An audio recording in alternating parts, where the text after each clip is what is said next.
नमस्कार, city post live के इस खास पेशकश में आपका स्वागत है। मैं हूं श्रीकांत प्रत्युष। पर्दा हटेगा और कुछ बड़ा चीज़ दिखेगा आपको। जी हां, पर्दा हटा और सामने देखिए गिरिराज सिंह है। पूरे देश की नज़र गिरिराज सिंह पर टिकी हुई है, क्योंकि गिरिराज सिंह अपनी सीट नवादा छीन जाने से नाराज थे, आहत थे, दुखी थे। लेकिन अब अमित शाह ने मना लिया है, इनकी सारी शिकवा शिकायत दूर हो गई है। और अमित शाह के मनाने के बाद अब ये लौट गए हैं पटना, और पटना में देखिए अपने समर्थकों से घिरे हुए हैं। और यहाँ पर अब इनके समर्थक पहुँचे हुए हैं।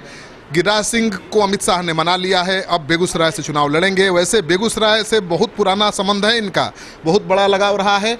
1996 के चुनाव में भी ये लड़ना चाहते थे, लेकिन मौका नहीं मिला।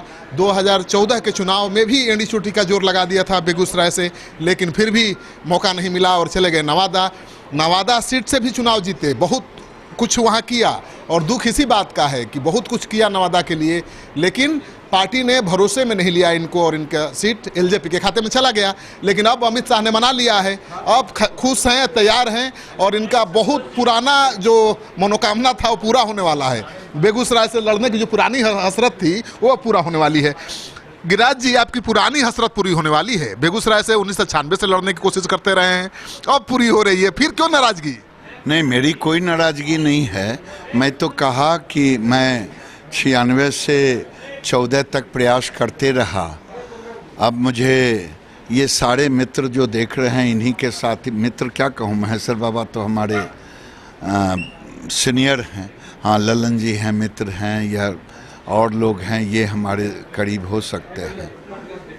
तो ये लड़ाई मेरी नहीं होगी, ये लड़ाई बेगूसराय की होगी। बेगूसराय में सांस्कृतिक राष्ट्रवाद और विकास, सबका साथ सबका विकास, ये दोनों लड़ाई मेरी होगी विकृत राष्ट्रवाद से।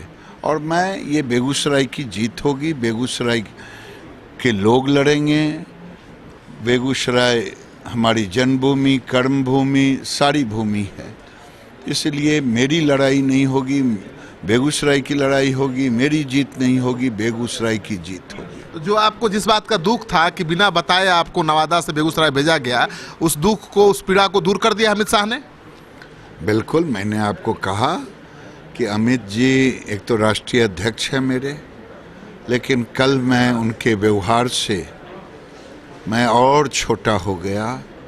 और जब मैं आया आवास पर तो टीवी पर देखा कि वो ट्वीट करके चला, मुझे शुभकामना भी दी है, तो मुझे और ज़्यादा मेरे लिए ये ऐसा लगा कि अध्यक्ष ने अपने व्यवहार से मेरे साथ खड़े हुए, जो मेरी पीड़ा थी उसको दूर कर दिया, और राष्ट्र और विकृत राष्ट्रवाद को भी बता दिया। लेकिन गिरिराज जी, वहाँ एक उम्मीदवार ऐसा है जो कट्टर विरोधी है प्रधानमंत्री का, और एक उम्मीदवार आप बनकर जा रहे हैं जो कट्टर समर्थक है पीएम मोदी का।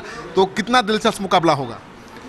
देखिए, मैंने कहा कि मेरी लड़ाई किसी व्यक्ति से लड़ाई नहीं है, मेरी लड़ाई सांस्कृतिक राष्ट्रवाद और विकृत राष्ट्रवाद, मेरी लड़ाई है अलगाववादियों से गले मिलने वाले, मेरी लड़ाई है विकास को अवरोध करने वालों से, मेरी लड़ाई है सर्जिकल स्ट्राइक पे प्रश्न चिन्ह खड़ा करने वालों से, मेरी लड़ाई है भारत को अपमान करने वाले लोगों से, जो पाकिस्तान में जाकर के गले लगते हैं जिनके लोग।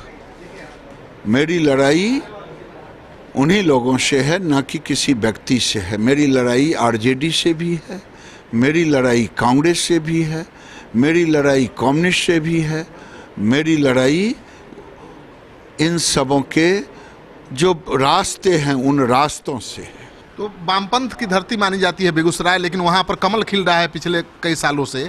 इस कमल की खुशबू बरकरार रहेगी, गिरिराज रखेंगे?